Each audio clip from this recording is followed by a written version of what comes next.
Hey, Shalom, it's your brother Zamar with Dear Them Crown. Thinking, man, I hope y'all are well. I just want to share something with y'all. And this is important, honestly, because I feel like a lot of people abuse themselves not giving attention to this very thing. Stress is good, yes, but you can't make a positive eye out of something that is not helpful, right? If it's not yielding to something beneficial, don't deceive yourself into believing that it's helping you, right?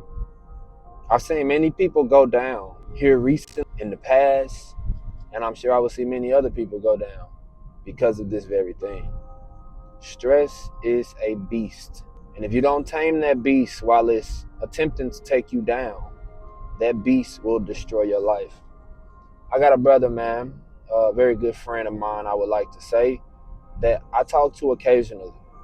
He going through some things in his life, and he oftentimes share them with me because he feel comfortable to share because there's some relatability in some aspects.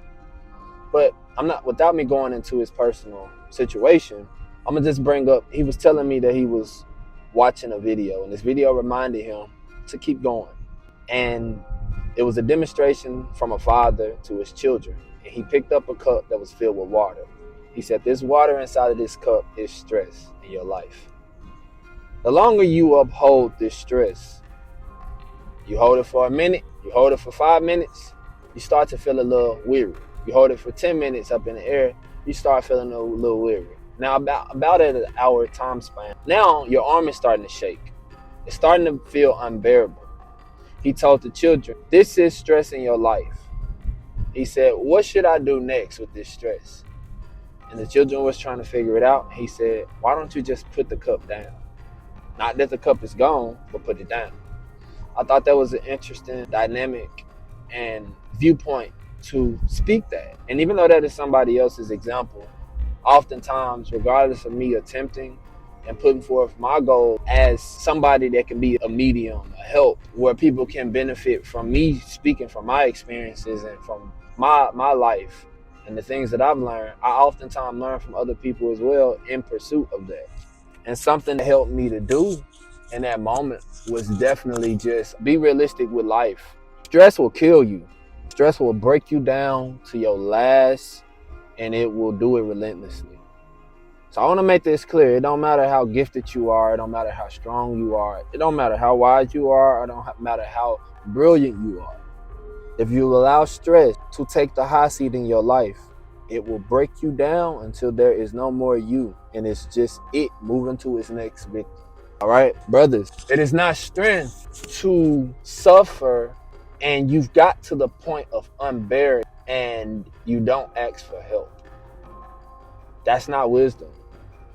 And I am guilty of this very thing, thinking that it's strength to muster through a hardship alone, thinking that it's strength to fight through something that I'm not winning, thinking that it's strength to suffer alone in silence. Solitude is important because solitude gives you the space to be able to develop yourself, and it defines who you are. It tells you exactly who you are when you feel alone in a situation where you fighting this battle by yourself. No one else can help you through this battle. Let me get this together. No one else can help you through this battle. It's just you in this battle. So with that being said, I want to make it clear to you. I want to make it very clear to you. Don't fight through situations alone that you're losing. You will waste away. And this is what I want to make very clear. It will tear away at your physical health. It will tear away at your mental health. And the very thing that's standing strong, your spirit, it will go after that next. Or sometime it'll happen in reverse. Regardless, it will tear you away. And when one of those areas start to deteriorate, they will eventually affect the other. It don't matter how spiritually strong you are. If you don't take care of your body, it will influence what you're able to do spiritually. I don't care what nobody say, it's going to do that. If your body is wasted away and the Most High got a calling on your life to do certain things spiritually that needs the vehicle to get there, and it's hindered because of hardships that you're going through in your body, and you're avoiding it, because there are some things you just can't get away from. But if you're avoiding the reality of where you truly are, you're putting yourself in a bad position. All right? Love yourself and care about yourself enough to cater to yourself. And what I mean by that, because a lot of times I like to provide practicality to what I'm saying, because a lot of people be like, that's good, that's really nice that you're giving that wisdom. But the wisdom is, I went and got some blood work done, and I didn't realize I felt it. You know what I'm saying, but there's areas I'm pretty fit for my age. I stay pretty active. I go to the gym. I'm sure y'all probably can tell. I stay pretty active for the most part. I eat pretty healthy for the most part. But a few of my levels concerning, and I know specifically because of all the stress that I went through, that I held in, that I suffered through alone. And I'm really thankful to those who were there for me through my stressful situation. And granted, there's still days where I'm still mellowing out. So if I'm saying, if you went through any type of chronic stress in your body, any type of situation that lasted over a period of time, and you dealt with that on a day-to-day basis, go and check on yourself. And what I mean by that, go get blood work. What I mean by that is get sleep. Because if you don't get sleep, your body will start to tear down.